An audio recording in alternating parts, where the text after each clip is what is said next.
Please note this podcast discusses real-life crimes and may include sensitive topics such as violence, abuse, and other disturbing content. We recommend listener discretion.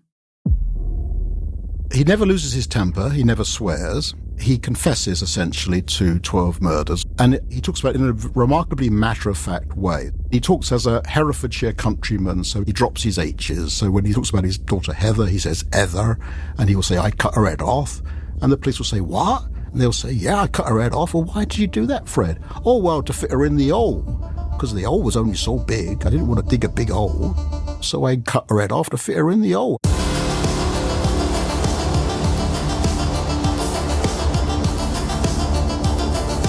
I'm journalist Helen Fospero. I'm crime reporter Martin Brunt. And this is True Criminals. A journey into the darkest corners of the criminal underworld with insights from decades of true crime reporting. The stories behind the stories, plus exclusive interviews with those closely involved in notorious cases. Re-examining crimes so shocking, they still haunt our imaginations.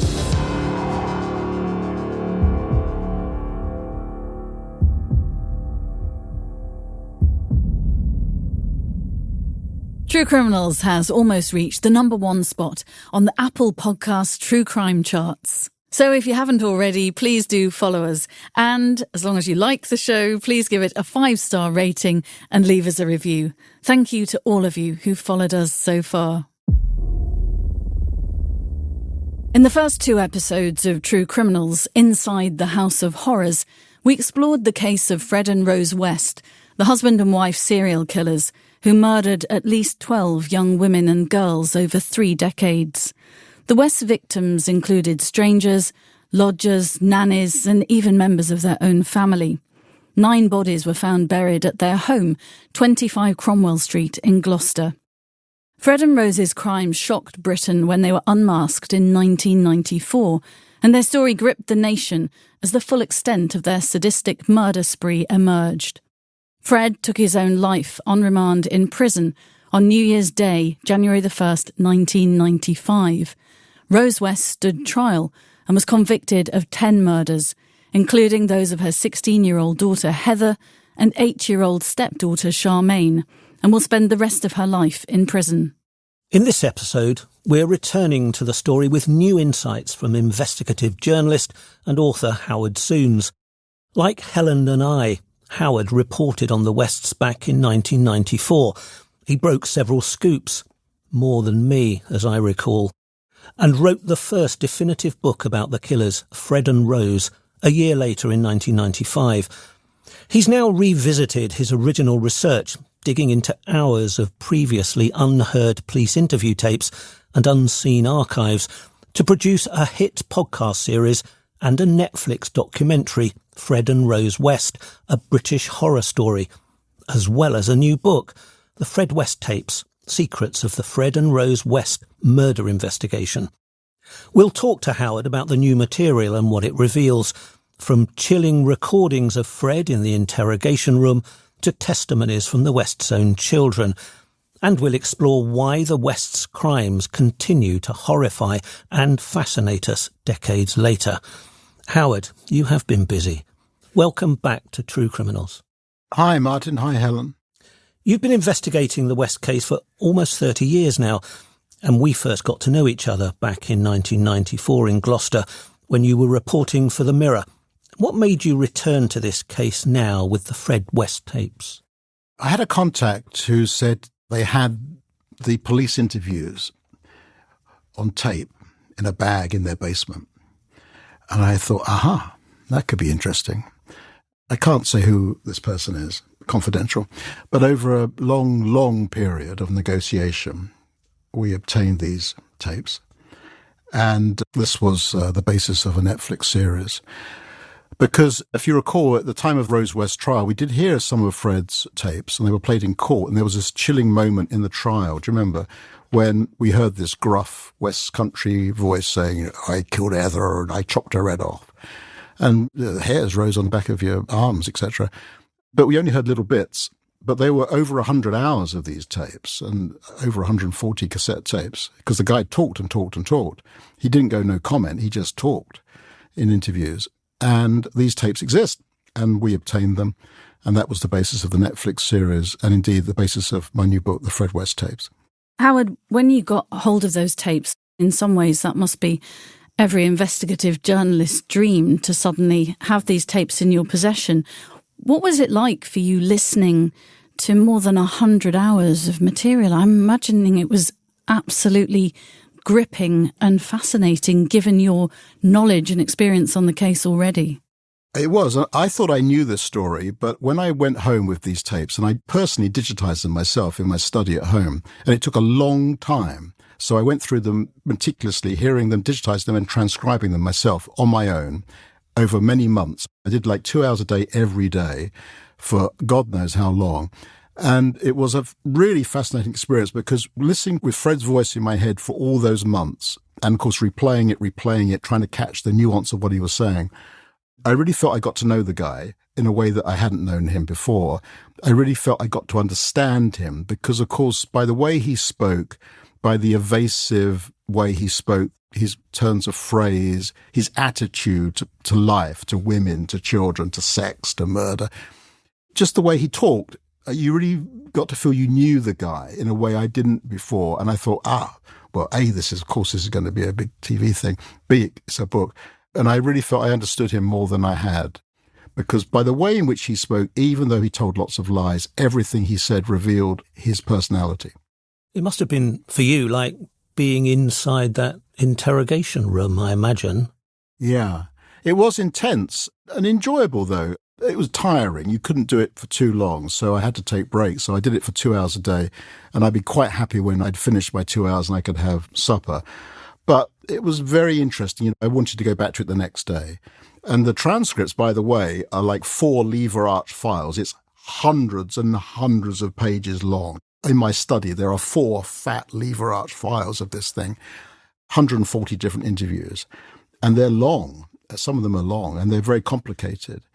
But really, it was a fascinating experience. And as a writer, as a journalist, that's what you want. You want material. You want something new that gives you a new insight. And here was a new insight into how Fred West thinks. In a way, those lever arch files, if you were sitting there reading the transcripts, they don't give you the whole picture, because what was really chilling for me in your Netflix documentary was, the most striking and disturbing thing was how calm and matter-of-fact he sounded when discussing the most horrific of crimes. What did the tapes reveal about Fred's state of mind and his personality, Howard? Well, yes, so he never loses his temper, he never swears. He confesses essentially to 12 murders, although he always equivocates about the last one, Anne McFall. And he talks about it in a remarkably matter-of-fact way. And he talks as a Herefordshire countryman, so he drops his H's. So when he talks about his daughter Heather, he says Heather, and he will say, I cut her head off. And the police will say, what? And they'll say, yeah, I cut her head off. Well, why did you do that, Fred? Oh, well, to fit her in the hole, because the hole was only so big. I didn't want to dig a big hole, so I cut her head off to fit her in the hole. Oh, and I cut her legs off. So he talks in this banal way. Occasionally he cries, he gets upset, and little things get him upset. He's sentimental. He goes off on tangents. He will say, well, what about the funeral? What about Heather's funeral? And having admitted to murdering the girl, he then cries about her funeral. So is the man mad? Well, that's one of the debates one can have. He lies a lot, and he exaggerates a lot, and he tells his whole life story. At one point they say, tell us about your childhood, Fred. Take us back to the beginning. Tell us your whole life story. Imagine where you're writing your biography. And he says, right, I was born in Muchmarkel. It's a very close family. Oh, I love me mum and dad. And he tells this whole story, but everything's exaggerated. Everything is bullshit, bullshit, bullshit. He went away to sea. He travelled the world. He was arrested in Australia. All this stuff which never happened. But yet you see that he's a man who lives in a world of like wonky, like fairground mirrors. Everything is wonky and distorted. But that in itself is interesting. There's lots of fascinating detail, but I remember him talking about Shirley Robinson and the detail about why he killed her and the pregnancy. Remind us of what Fred said about what happened with Shirley Robinson. Well, yeah, Because he would often tell different versions of each murder. But with Robinson, so Shirley Robinson's a lodger who has a relationship with Fred whilst he's living with Rose at Cromwell Street, and Shirley gets pregnant. And then he tells various versions of what happened to Shirley, but essentially Shirley and Rose are both pregnant at the same time, and there's a jealousy between them, and Fred is playing one off against the other, and he's telling Rose that Shirley is going to be his new wife. But then this reaches a crisis when Shirley really is a threat to Rose. And it's not quite clear, I don't think, actually what happened to Shirley, but Shirley gets murdered when she's heavily pregnant with Fred's baby, and he buries her in the garden with Heather. But there's other versions of it, so it's not quite clear exactly what the final climactic row is with Shirley. But you get a sense, listening to these tapes, of the police reaction to what they were hearing. Mm. So in the interviews, in the book and in the Netflix series, of course, there is Fred in the room, and there are also two detectives, and there's Howard Ogden, the lawyer, and the lawyer's clerk. So there's a cast of characters around this table.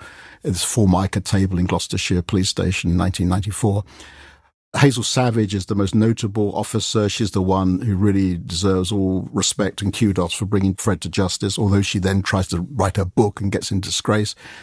The coppers talk in these West Country accents, and they're very nice to Fred because they want him to keep talking. So they're very, very agreeable. They don't give him a hard time until the end when some tough cops come in and the mood changes. They try and play it another way. But initially, they're very accommodating. They say, "Oh, Fred, can we get you a cup of tea? Fred, can we get your specs?" You can hear him sucking sweets and smoking. And they talk about, "Oh, shall we get Fred some chips from the canteen? He likes the police chips." It's all this nonsense. But of course, they want Fred to keep talking. And he does talk. My God, he talks. He just talks and talks and talks. I think when he's talking about Shirley Robinson, I've got a quote here that we pulled out from the documentary. He explains to police how he smacked her straight in the jaw and then got a piece of flex and tied it round her neck.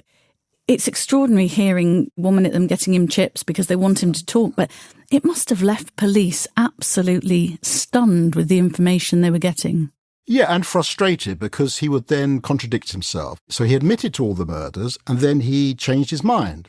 And so, for instance, it starts right from the beginning. He says on day 2, "Oh, yeah, I killed Heather." And then on day 3, he said, "Oh, I didn't kill Heather. She's still alive. She's living in Bahrain. And I saw her recently. She's in Birmingham. I saw her in Birmingham, but I think she's in Bahrain now." But the previous day, he said he killed her. And then the day after that, they found her. So he's a very frustrating person to deal with. And you can hear the police getting slightly exasperated by him. And then they go on drives. They take him off on drives around the country to try to retrace his steps, to find out, because there's a big problem identifying the victims. There are 2 victims who are known initially as the Worcester girls, because he doesn't know their names, because he never bothered to ask their names. They're just girls he picked up and murdered, right? So he doesn't know what they're called. But they're 2 from Worcester, so they become the Worcester girls. So they'd go driving around Worcester with the police, trying to find the road. Now, Fred, who's illiterate, is bad with proper names, so he doesn't know the name of any of the roads. He will say, "Oh, it was by the garage on that roundabout, where Asda used to be," kind of thing. And these labyrinthine discussions about which Asda and which roundabout, and oh my God. So there are whole tapes about nonsense about trying to find out what Fred was doing. But then he'll suddenly say something very graphic like, "Oh, then I just punched her. She asked me for money for sex. I don't carry money. I'm not that sort of man, so I just punched her one. And buried it at the back of the cab, and then she was dead like. And then I took her home and I dug her hole and I put her in the hole." So he'll go from nonsense to this graphic, detailed description of murder, but all in the same kind of banal, chatty, often affable manner. He's friendly, he laughs, he tells jokes. And they laugh. There's laughter in the interview room. There's more laughter than tears, actually. For all his admissions, when he was admitting the crimes, did he ever show any remorse? Because I remember Janet Leach, the appropriate adult volunteer who sat in on the interview, said at one point that he appeared more upset about the state of his garden that police were digging up. Yeah, so he was very proud of his home, the house, the garden, everything in the house. And so he was horrified to think that the police were going to destroy his home. He was a classic psychopath in that sense, that he seemed to have no human feelings, and yet he was very invested in his back garden, his patio, and the DIY he'd done. So on that sense, he seems almost psychopathic. I think a scene that haunts me, and probably Martin as well, all three of us spent a lot of time in Gloucester at the time of these murders, and my role overlooking the garden that the police were digging in. But in the Netflix documentary is the video footage of Fred almost laughing as he leads officers around his yard to point out where he'd buried his victims. Yeah, so the video is amazing. We also, apart from getting the access to the police tapes, we got access to the police video. And so we actually see Fred at the crime scene. And the most powerful bit of video is actually when he goes back into the garden on a rainy February evening with the rain splattering on the crime scene tent over the garden. And he points out where I think Shirley and a woman he refers to as Shirley's mate, because again, he doesn't know her name, and Heather. And he very casually, with a fag in his mouth, he puts his Wellington boot on a bit of muddy bit of the back garden and says, "Oh, I buried her there." And then he turns to the coppers and he smirks at them. And you get the impression that he's always trying to reassure them that he's a good bloke, really. He's not a bad bloke, really. And he says as much in terms in his interviews. He says, I'm a good Samaritan. He says, anybody want any work done in Cromwell Street, they know they can call on me any time of the day. I'll come and fix their wiring. I'll fix the leak in their, I'm a good bloke, I'm a reliable workman. Everyone respects me for my work. He wants to give a good impression of himself in one sense. And in another sense, he admits to torture and rape and murder, the most obscene and bizarre and vile things. I remember the actor Dominic West in an earlier drama caught that paradox, didn't he, beautifully? Yeah, he really did, yeah. But watching it and listening to the real thing was really quite extraordinary. And there was one bizarre moment on the tapes where Fred talks about being haunted by spirits. Now, that was really weird, wasn't it? If you recall, two of the victims are buried in, is it two? Yeah, it's two. Two of the victims are buried in the fields near where Fred grew up in Muchmarcle, which is a little village in Herefordshire. And they take him back there one night, and he acts a bit strangely when he gets to the crime scene, as if he's not quite sure what's going on. And when he gets back to the interview room, he says, I could feel her spirit in the air. Spirit, he means a ghost, right? And he actually says, she was wearing a white dress. I could see her bra under the dress, and she was flying through the air.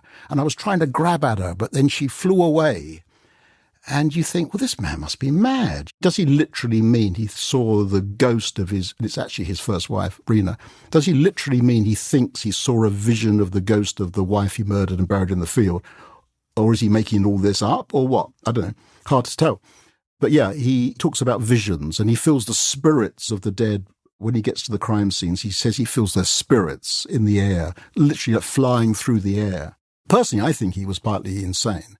This is often debated. He was never declared insane. I spoke to the doctors who interviewed him in prison. They say he wasn't insane. There was no insanity defence prepared. But I mean, it seems to me evident that he wasn't in his right mind a lot of the time. Has there been any label as such? Do experts say he's a psychopath, for example? Well, John Bennett, who was the senior investigating officer, says, yes, he was a psychopath in that just very loose sense. But I'm not aware of him being diagnosed as being any psychotic type. And there was no insanity defence prepared. And he was in prison in Winson Green when he was on remand. He was interviewed regularly because they were very worried that he might harm himself. And I said to the doctors, I said, was he mad? And they said, oh, no, he wasn't mad. He wasn't depressed. He wasn't delusional, wasn't psychotic in any classic sense. But how can this be the case? How can a man murder and rape and torture and see ghosts and live this fantasy world and be in his right mind? It doesn't make sense. Listening, though, to all those tapes, we mentioned in the introduction that he took his own life on New Year's Day in 1995. Whilst on remand, he didn't go to trial. Is there any clue or indication in all of that material as to why he took his own life and couldn't face trial or didn't want to go to trial? Well, yeah, there's a lot. So he wrote a lot in prison. Now, he was semi-literate, but he taught himself to write a sort of manuscript, a memoir in prison, and he wrote a lot of notes to Rose. And when he died, they found these notes, and the notes are clearly suicide notes of a type. He says in one, I've got nothing to give you, Rose, for your birthday, or whatever it was, whatever the occasion was, but I'm going to give you my life. He says that in one of the notes. Leading up to his suicide, he has tearful conversations with members of his family and visitors. He's depressed. In the days before his suicide, he doesn't come out of his cell. One of the things I did for the new book is I got all the Home Office prison files. And in the prison files at Kew, there are statements by the prison officers, because the whole thing was meticulously investigated. And it's quite clear that he was depressed. Now, why did he kill himself? Well, did he kill himself to help Rose? Maybe, because he thought maybe with him out of the picture, Rose will get off. That's what she thought. I think that's the most likely explanation. Was he just depressed? Was he scared of going to prison? Because obviously as a remand prisoner, he had an easier time than he would after conviction. These are things that aren't really known, but those are all factors, I think. Is there anything new in the tapes that might explain why he behaved in this terrible way, why he committed such depravity? Well, I think it's clear, he doesn't say so in terms, but it's clear the whole thing is motivated by sex. And so one of the things that is revealed in the tapes right from the start is that he's excited by and obsessed by aberrant sex, violent, aberrant sex, incest, bestiality, bondage, sadism. All these things turn him on. That comes across to you, but it's not something he uses to explain why he committed those crimes. He doesn't. Oh, no. In explanation, they're purely pragmatic. He will say, oh, she was going to tell Rose, such and such a girl. He would say, oh, I had lots of sex with lots of women because, why not? But I wanted to preserve my marriage. So when they threatened Rose, that's when I killed them. That's his explanation. That's always his explanation. Or in the case of Heather, his daughter, he just lost his temper. So that's his explanation. But the truth is that they were all sex crimes. These women were naked and they were tied up. And did you get a sense as well through those tapes of the control that he had over Rose and also his family? Yeah, but also Rose was not the junior partner. Rose was also a very strong, aggressive, violent woman. And to some extent, I think they were equal. I think he was frightened of her and the kids were certainly frightened of Rose. Now, there are fewer Rose West interviews than Fred West interviews because she did start to go no comment, but there are also Rose West interviews, and her tone is very different and quite revealing. She's very aggressive, angry, belligerent in police interviews. Why the fuck are you asking me this? Fuck off, get out of my house. Whereas Fred is totally affable, never loses his temper, never swears, never raises his voice. But then Rose denies it all.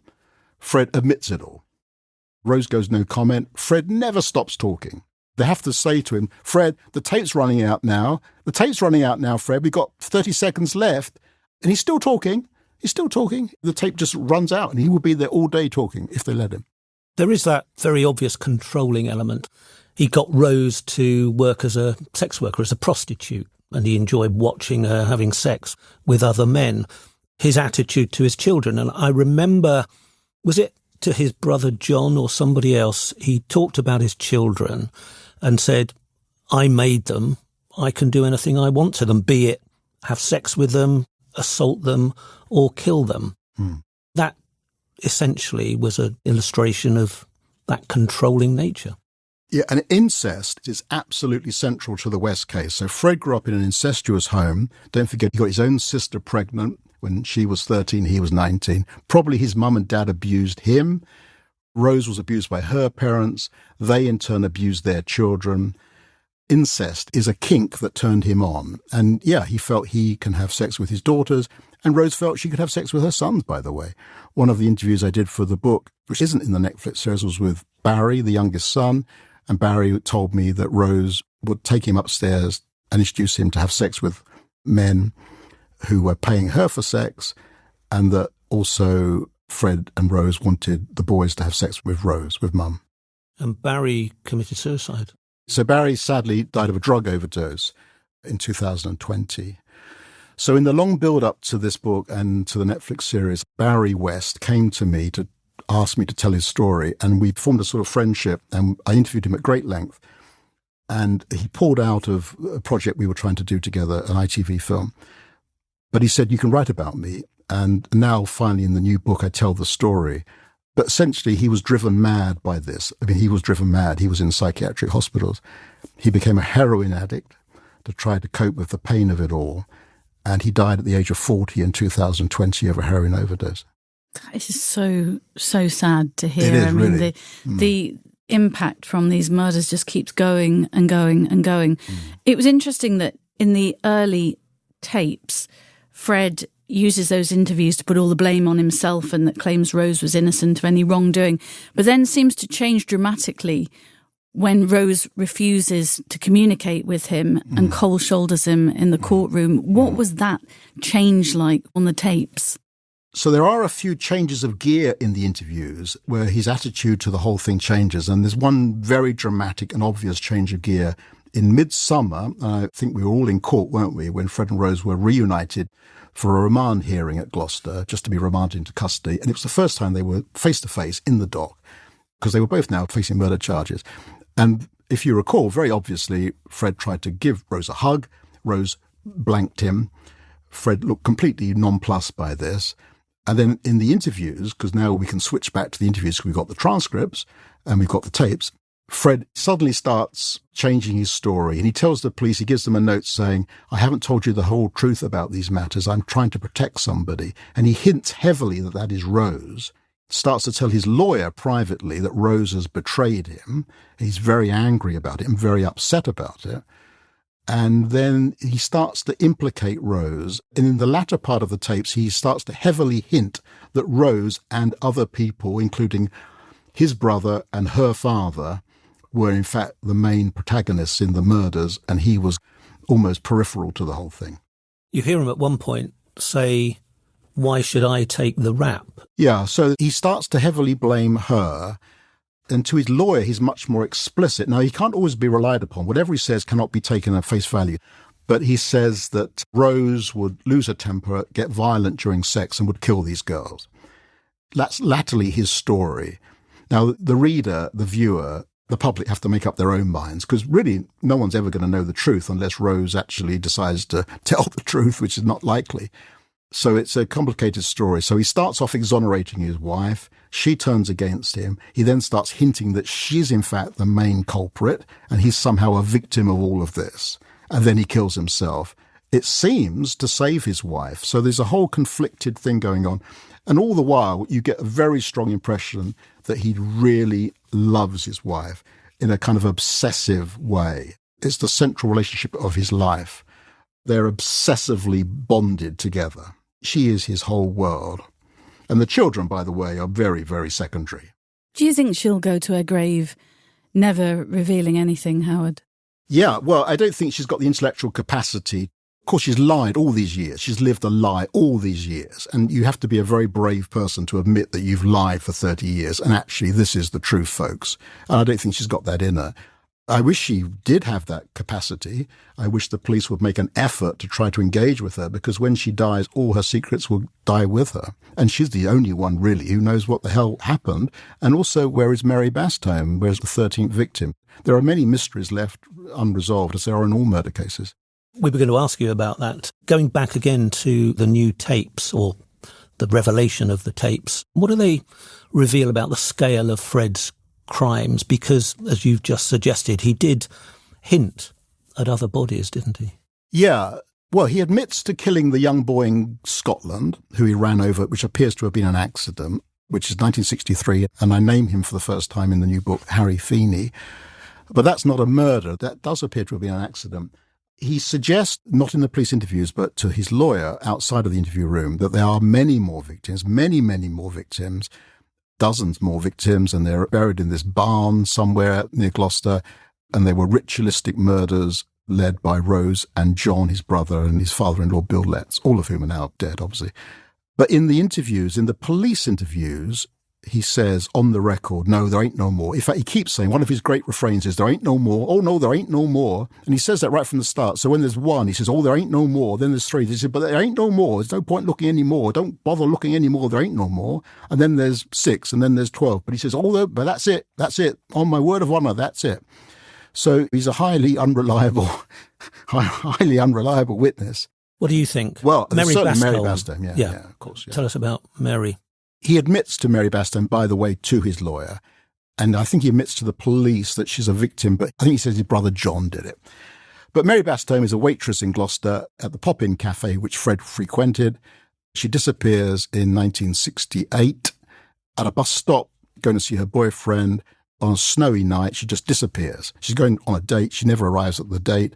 She's carrying a Monopoly board. The Monopoly pieces are found in the snow, so she's obviously been dragged into a car. Her body has never been found. There's strong evidence that Fred knew her. He went to the Pop-In Cafe where she was a waitress, and there's a witness who saw her in his car in the weeks leading up to her disappearance. But for reasons best known to himself, he never admitted on the record that he killed her. And it would have been the second murder after Anne McFall before he met Rose. And the really interesting thing about Mary Bastable is that obviously she was murdered and her remains are hidden somewhere. So wherever they are hidden makes you wonder what else might be hidden in that place. I suspect they're in the fields near his childhood home, because that was his first burial place, because he hadn't got to Cromwell Street yet. The tapes did reveal stuff that we didn't know. Tell us a bit about Lucy Partington, who she was, because I think one of the biggest revelations involved Lucy Partington's murder. Well, so Lucy's story is, again, a bus stop story. She's a university student. She's waiting at a bus stop to go home, Christmas 1972, I think it is, and she never arrives home. A family frantically search for her. 20 years later, it's revealed that she's buried in the basement of Cromwell Street. The forensic evidence is particularly disturbing in that there's strong evidence that she was kept alive for maybe 5 days, because 5 days after her disappearance, Fred went to hospital in Gloucester. He cut his hand with a knife, very badly cut his hand. He had to go to A&E to have it fixed. 3rd of January, I think it was. She disappeared, I think, on the 27th of December. And when the police dug up Lucy's remains in the basement of Cromwell Street, a kitchen knife was in the grave. So it looks like he dropped the knife, cut himself, dropped the knife whilst he was dismembering her and burying her, had to go to hospital, which is really strong evidence of what everyone really believes, is that these women were kept alive and tortured.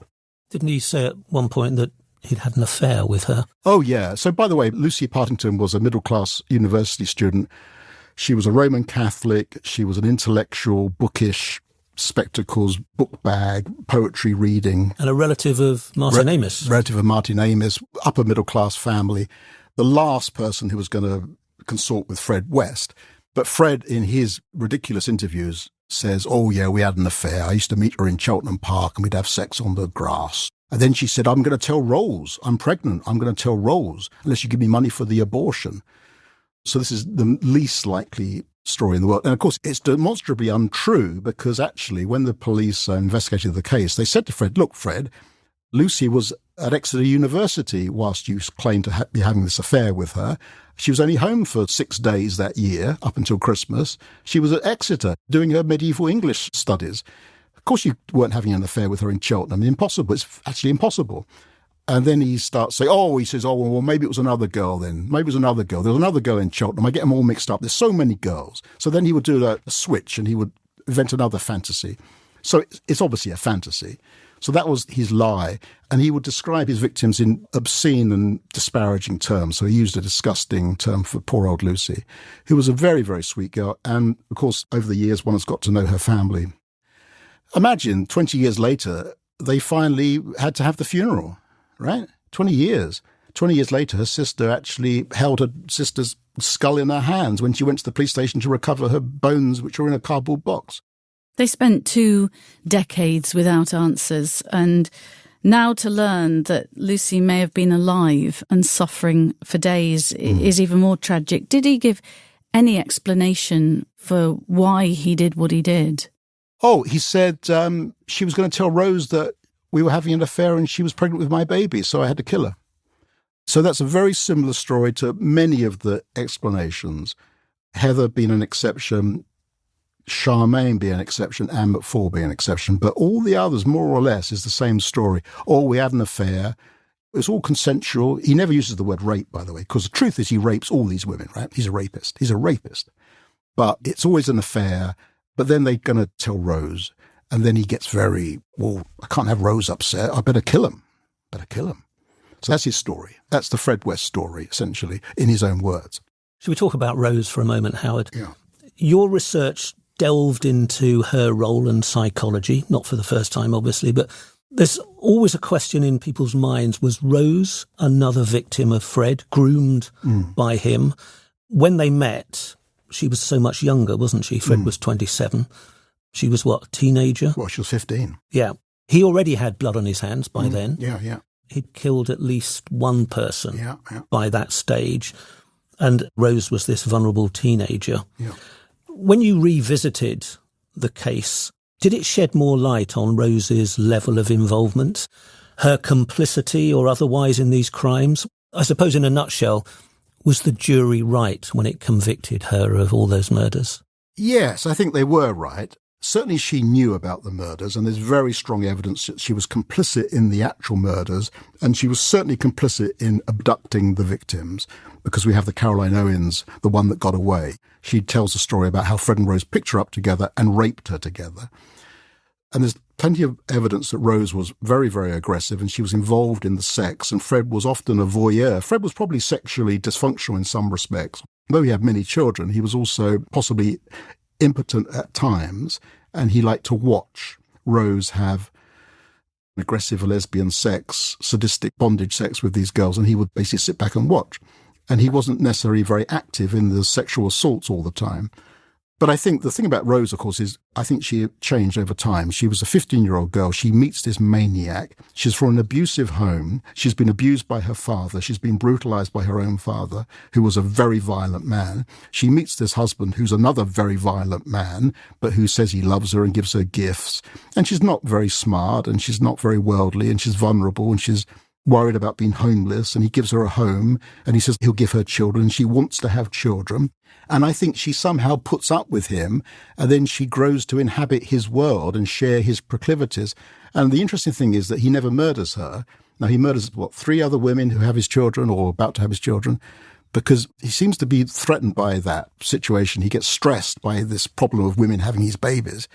But Rose survives, and I suspect that Rose survives by essentially buying into his world and going along with it. And I think over time, as Paul Britton says, she got to enjoy it. She got a taste for it. She got to enjoy sadistic, violent sex. Paul Britton, the psychologist. Yeah. So Paul Britton's theory was that Rose grew to share and enjoy Fred's way of life. And that's why he adored her, because she was the only person in the world who would go along with all this mad crap. The new material adds to the picture of how cold and remorseless Rose is even decades later. And, for example, Rose's utter lack of empathy when confronted by victims' families, like the Partingtons. Yeah, so there's a story at the end of the book which Marianne Partington's sister writes to. Marianne is a intellectual Buddhist, Quaker, spiritual person.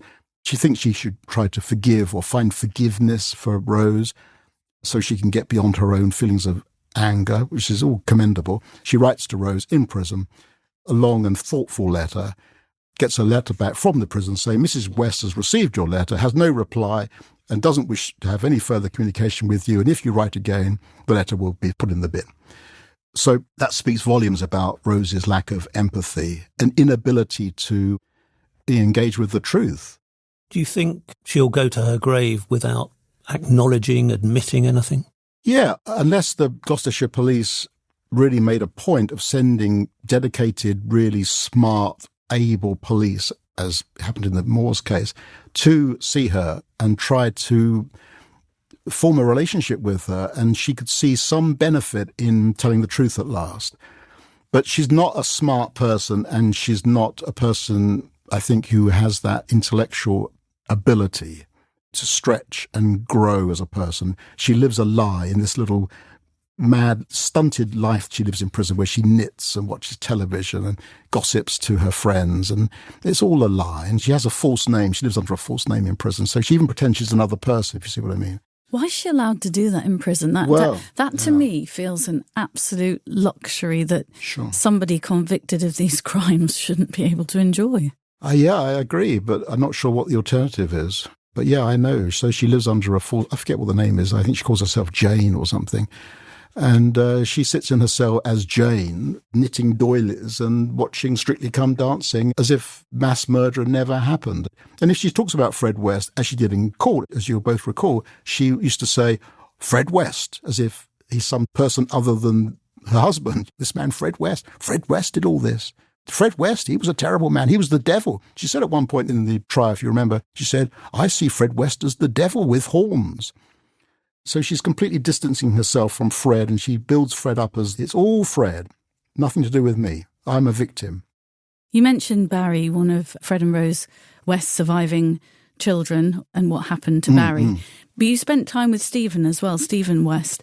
What was it like talking to them, and what did you glean from spending time with their surviving children? Well, I knew Barry a lot better. I met Stephen at the time of the murders, and I reconnected with him about 10 years ago. They're both very bright. Actually, the West children are bright. They're all different. They've all struggled with their history. Some have coped better than others. Barry was driven insane by it. He was insane. He had a split personality. He would talk about himself in the third person. So he was a very difficult person to deal with. He was violent. He physically threw things at me. He was a very, very, very tricky person. I was in a hotel with him once, and he lost his temper with the hotel receptionist, and he started screaming in the lobby of the hotel, screaming that he was Fred West's son, which in fact was something he was always trying to hide. He lived under a different name. And the guy was on the point of calling the police, and I had to rescue Barry and take him to his room and almost put him to bed. And I slept in the room across the hall as his minder. And in the middle of the night, there was a bang on my bedroom door, and I opened the door, and there he was. There was Barry West, who was spookily like his parents, staring at me with his sort of mad eyes, saying, "Can I go home, mate?" And I said, "Well, Barry, it's the middle of the night." And he said, "Oh, it's 12 o'clock. And it was 12 midnight, but he thought it was 12 noon. So this is the sort of person you're dealing with. That's how damaged he was. But having said all of that, on a good day, he could talk very revealingly and honestly and heartbreaking truth about his experience in Cromwell Street. He wasn't a reliable person all the time. I mean, he said, for instance, that he witnessed the murder of his sister. I don't think he did. But he somehow convinced himself that he did. And that was part of his story. And he wanted sympathy. He was an inadequate person who couldn't cope with life. He lived his whole life on benefits in institutions. He was either in prison or in hospital or living in flats paid for by the council. He couldn't live on his own terms. He was unable to do that. Other members of the family have been able to do that. For so many years, people like you and me and other crime reporters have dwelt on the grim nature of what Fred and Rose did. But it was clearly important in your new doco and your book to reflect the thoughts of Fred and Rose's kids and of the families of his victims. Do you think that, in a wider sense, the true crime genre has evolved since those days of the media frenzy about the depravity of the West and become more concerned about telling the victims' stories? Oh, yeah. So when we made the Netflix series, there was a great emphasis on telling the victims' stories. So we had Marianne, Lucy's sister. We had the sister of Alison Chambers. We had two of the sisters of Juanita Mott. And they're a big part of the films, and they get lots of airtime. Now, I personally wanted other things in the films, which we didn't put in, but the mood, certainly in television terms, has moved away. Some of the horror is thought to be too horrific, but they do want to hear from the victims, and the viewers relate to the victims' stories. And they are very moving stories, of course. The story I told you about Marianne holding her sister's skull in her hands, I mean, it's an extraordinarily powerful image, isn't it? What was missing that you wanted? Well, I wanted more of the forensic evidence in the Netflix series. It's in the book because I think the forensic evidence reveals the truth of what the West did. So the West, both of them lied. Fred and Rose lied in different ways. But the truth of what they did to these girls is in the forensic evidence, i.e. the missing body parts. Why are there so many missing body parts? Why was there a 5-day gap between Lucy disappearing and Fred going to the hospital? Why were her fingers removed? Where are her fingers? Why was her kneecaps removed? So what I mean to say is what that reveals is really hard evidence of torture, okay? Probably when they're alive. And that reveals the truth of what Fred and Rose did. It was sadistic. It was for pleasure. It was prolonged. It was in their house with their knowledge, with girls probably tied up in the cellar from the holes in the beams in the ceiling. That's the truth of the whole thing. And once you get your head around that, you really see Fred and Rose as they are. It's truly wicked and sadistic and horrific, really unbelievable stuff. Medieval torture doesn't begin to touch it. But I think there's a squeamishness often in the media these days about that sort of thing. The public don't have an appetite for that. I mean, I see reviews of my book, and you see book reviews on Amazon, and people say, the details are really upsetting. There's too much. And they'll mark it down for that, actually, sometimes. You've lived and breathed this story in a much deeper way than we have. We all met in Cromwell Street all those many, many years ago. You've just spent 3 years doing the Netflix documentary, hours and hours and hours listening to all those tapes. You've absorbed all these horrific details. When you just described Lucy Partington's family going to pick up her skull 20 years on, their hairs everywhere on my body just stand up. How has it affected you, Howard? I know you're a seasoned journalist, but has it had some effect on you telling this story and unravelling it for such a long time? It's hard to tell. I think all of us, all journalists, become tough and sceptical, and you get used to dealing with difficult subjects. Then you go home and you watch the Antiques Roadshow and play cards and whatever you do for fun, walk the dog. So you're not haunted by it because you're used to it, and you do get used to it. But occasionally, with the West case, if I think about it, or occasionally when I interviewed Marianne, for instance, about that skull thing, when I interviewed her originally for my podcast series, Unheard, I think we both cried. Now, it's very unusual. I don't often cry in an interview. That happens very, very rarely. But it was such a moving, powerful story, and she was sitting across from me, and she cried. And so I cried a little bit. I'm not immune from that. But also you have to get used to dealing with this sort of thing. And I don't have nightmares about it. But it's an important story to tell in full, isn't it? Yeah, that's why you're trying to tell the truth as well as you can, as powerfully as you can. And when you get these tapes, for instance, you realise there's more to tell. There is more here that's real and pertinent, and people should know. There's a good reason to tell that story. It's not gratuitous and it's not flaky. The details are there, and there are details there that people previously didn't know. So I felt compelled to do it. I couldn't not do it.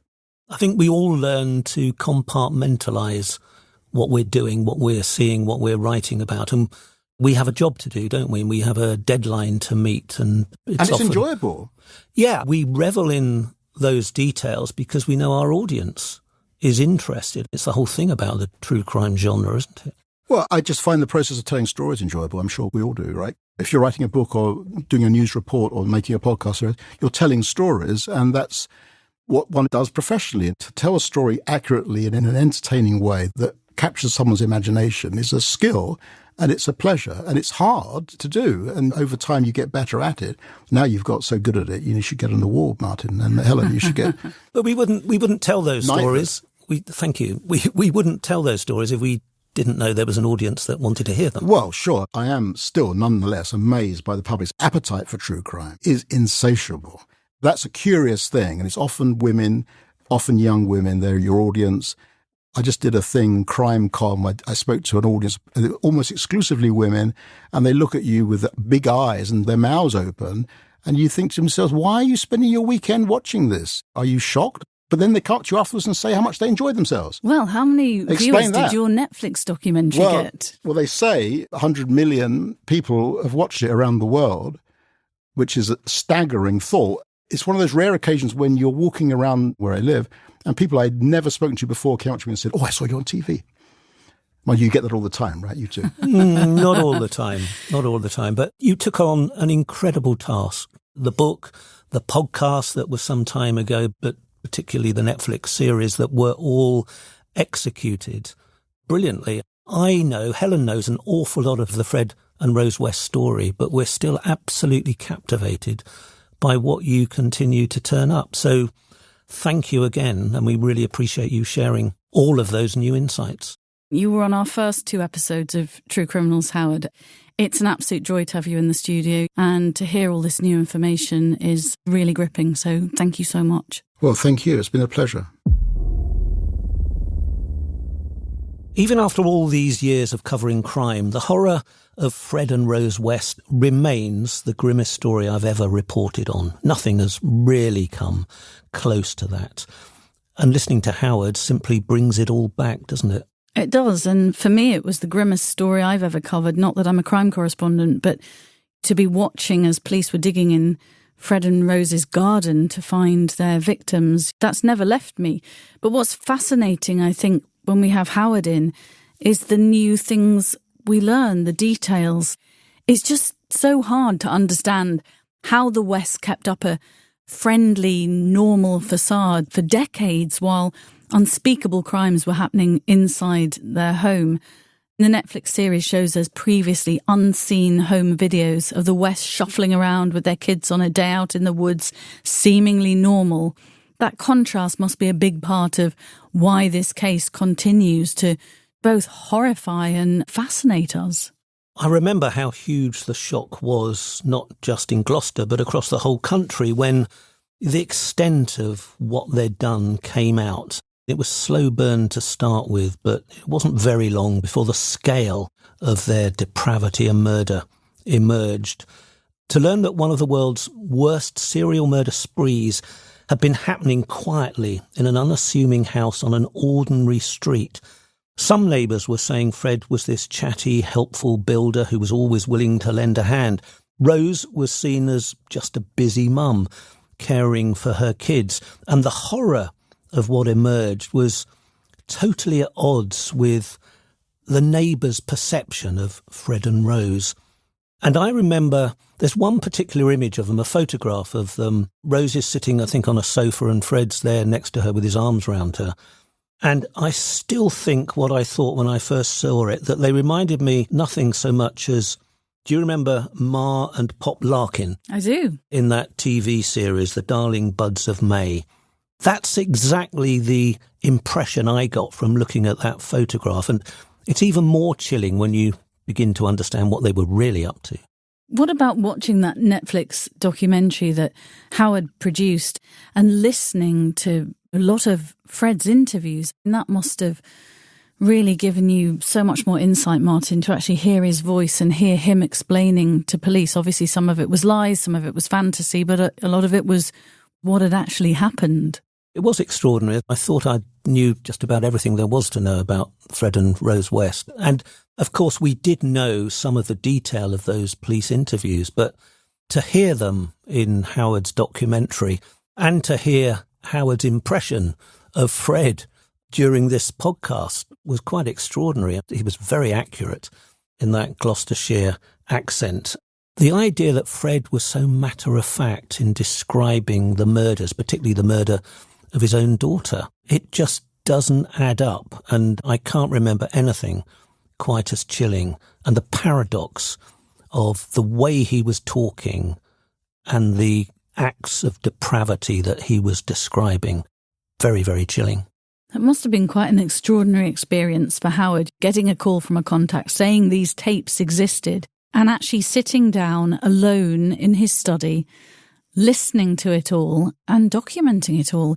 I suppose we always knew that these tapes existed because some of them, bits of them, were played during Rose's trial. Of course, we didn't hear more of them because by that time Fred had killed himself, so he wasn't on trial. So a lot of what he said in his interviews wasn't particularly relevant to the evidence against Rose. So we knew that those tapes existed. I don't know where Howard found them, and he's obviously very reluctant to tell us. And he said that money changed hands. I'm sure it did. I just wish that those tapes had come my way and not Howard's. But I knew you'd say that. But I'm glad they came somebody's way because at least we've heard them. And also, it's the home video as well.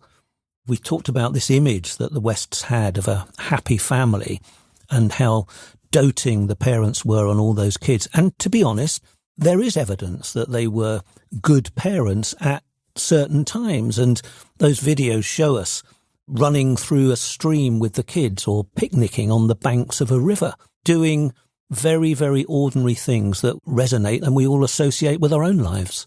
Britain became obsessed with every detail at the time when the story broke back in 1994.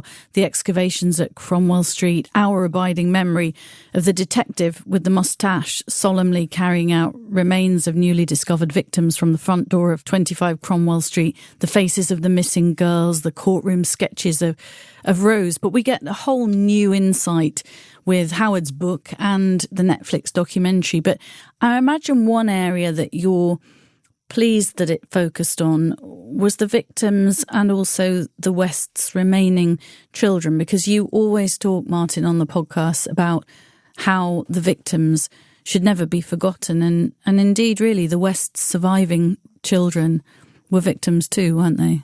Yeah, it's something that I've become more conscious of the need not to ignore the victims because the details of crimes sometimes seem more compelling. And I suppose I've learnt that from the criminal justice system. It was a few years ago that police and prosecutors took up that mantra of putting victims at the heart of the criminal justice system. And it doesn't always work. There are lots of examples where it doesn't. And just ask any rape victim who's had to wait 5 years for her case to come to court, and you'll begin to understand that there are still times when it's understandable that the victim does still feel ignored. But I think what it fueled in me when police and prosecutors took up that mantra, it gave me too the ambition to include in my crime stories an acknowledgement and the involvement, if they are willing, of the victims themselves. It doesn't always work, and victims don't always want to talk to me and other crime reporters, but when they do, it adds a fascinating aspect to the story, a compelling aspect to the story, but I think it also adds to the public's understanding of what it's like to be the victim of a crime, but particularly the victim of a violent crime. Well, if any of our listeners want to go deeper into this case, Howard Sounes' new book, The Fred West Tapes, Secrets of the Fred and Rose West Murder Investigation, is out now, and his Netflix documentary, Fred and Rose West, A British Horror Story, is currently streaming, both based on Howard's extensive research. And of course, you can revisit our own True Criminals episodes 1 and 2 for a detailed chronicle of the West case from start to finish, and hear more on how police missed opportunities to catch Fred and Rose earlier on in their reign of horror.